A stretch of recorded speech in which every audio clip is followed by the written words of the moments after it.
Welcome back on this Wednesday morning to video 2. This is palate cleanser time, and there is a lot. The royal family's constantly on the move. So let's jump in and cover it all, shall we? Let's go. We're going to start off with a ranking, a YouGov poll ranking that even though the Queen is no longer alive, she is still the most popular royal. The Princess of Wales, Catherine, is second on the list. And then behind her is Princess Anne, then Prince William, and then King Charles. Guess who was at the bottom of the list? The very bottom was Prince Andrew, and then just above him was Meghan Markle, and then above her is Prince Harry. So there you go.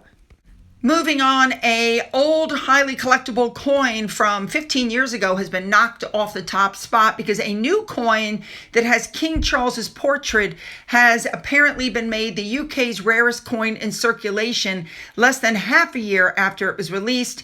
It has been dubbed, quote, the nation's most collectible coin. FYI, that is the Atlantic salmon on the back of it. Moving on. Sticking with the whole King Charles theme, he apparently drove himself and Queen Camilla to church. Don't forget, they're still in Balmoral at Scotland. I don't see why people are having such a fit over this. He's a grown-ass man. He has a driver's license, and, he drove himself and his wife to church. Okay, moving on.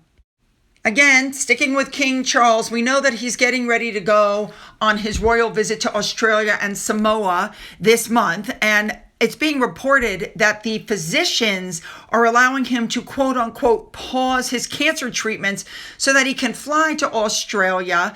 We know that this is a big official visit, that, he's going to Sydney and some other places, and the state visit to Samoa and the South Pacific, where he's going to be attending the Commonwealth Heads of Government meeting.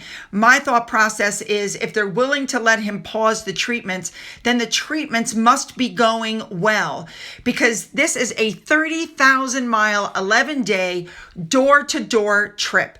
And I think it does emphasize his commitment to duty. And he's, which I think we've already seen that because he's been working so hard since he was first diagnosed. But I think it also shows that things must be going well, or else they wouldn't allow him to pause the treatment. You guys know what I'm saying. It is being reported that in order to help with what's going on, the king is now in Scotland and he will largely remain there until it is time to leave for this trip.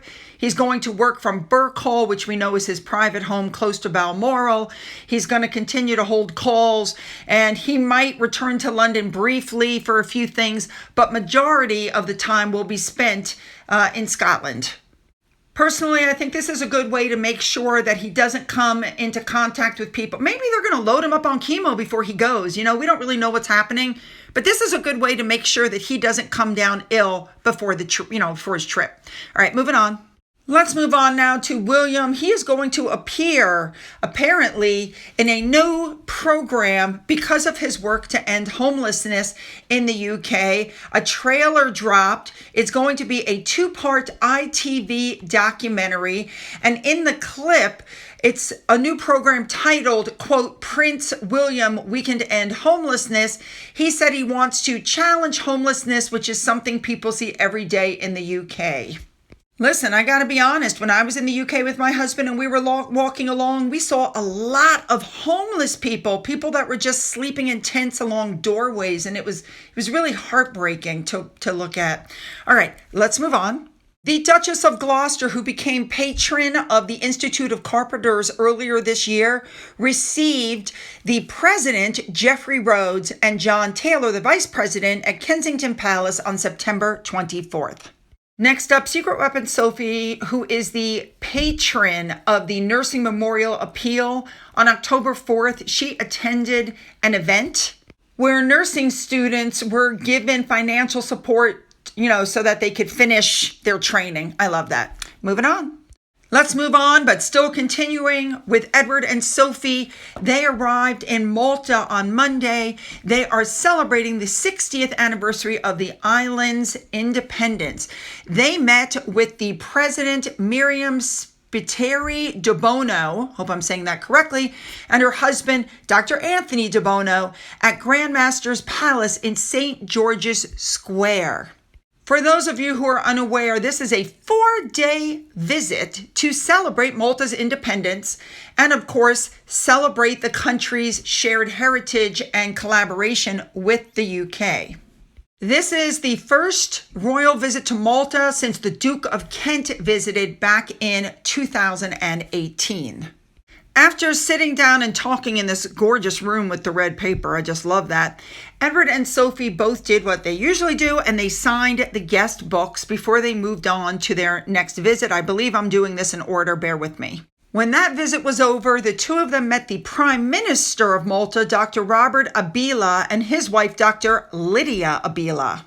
Now, the UK High Commissioner to Malta, her name is Cathy Ward, she wrote on social media, and I'm quoting, "Delighted to welcome the Royal Highnesses, the Duke and Duchess of Edinburgh to Malta.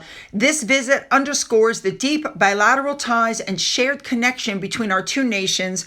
Looking forward to helping build the next chapter of friendship and cooperation." I love that. One of the things that they're doing while they're on this visit is they're going to take a trip to visit a specific villa, which is where the Queen Elizabeth and her husband Prince Philip lived when they were a young married couple. They were there between 1949 and 1951 while Philip was stationed in Malta and he was still a serving Royal Navy officer. And we know that they also returned to the villa to celebrate their 60th wedding anniversary in 2007. Later that night, Edward and Sophie went to a Commonwealth reception that was being thrown in their honor. Sophie watched a dance display that was done by an Indian High Commission. How cool is that? While they were there, by the way, Sophie met the Deputy Prime Minister and Minister for Foreign and European Affairs and Trade for Malta. So there was a lot going on at that reception. A big thank you to Remoulade Sauce, of course, for showing us everything Sophie was wearing at the reception. And what I really liked was the fact that he pointed out Edward's dinosaur tie. I love it. All right, moving on.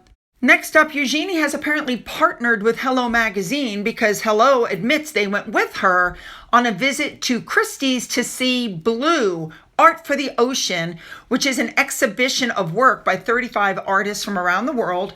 And they're all going to be auctioned this week to raise money for the Blue Marine Foundation. Couldn't help but notice we had an outfit change, and she did the same thing Meghan Markle does. She divides her time, where her husband works. Beach time is precious to the young family. You get it. A big thank you to Remoulade Sauce for showing us the second outfit that she was wearing on that day. Let's move on. Finally, the Queen Camilla did a reception for bone disease campaigners. One of the women that was at the reception was given a certificate of appreciation in front of Queen Camilla. And she said, "I was diagnosed with osteoporosis last autumn, but I didn't expect this to lead me and my mother to meeting the Queen at Clarence House." Yeah. Apparently, she's been campaigning in the newspaper to raise awareness for the osteoporosis can be deadly. And it's supposed to help. She's pushing to help people get early diagnosis, which I think is absolutely fabulous. And of course, we know that the Queen has a personal thing. I believe her mother died from this very disease. Now, the Queen spoke of the importance of these special scans, which help identify osteoporosis. They talked about new drugs that are out. These treatments are apparently they're all, top of the line. And but the fracture liaison services are gold standard. So there you go. Good for everybody. Way to go. All right, you guys, you know what to do. Hit the like and the subscribe button. Put your comments down, then go down into the description box where you'll find the links to my Twitter, my Gettr, my Rumble, my email, my Patreon, which is currently paused, my Amazon wishlist, and my physical address, in case there's something you want to send. For those of you who've donated to my coffee fund, thank you so much. And as always, you guys, have a great day.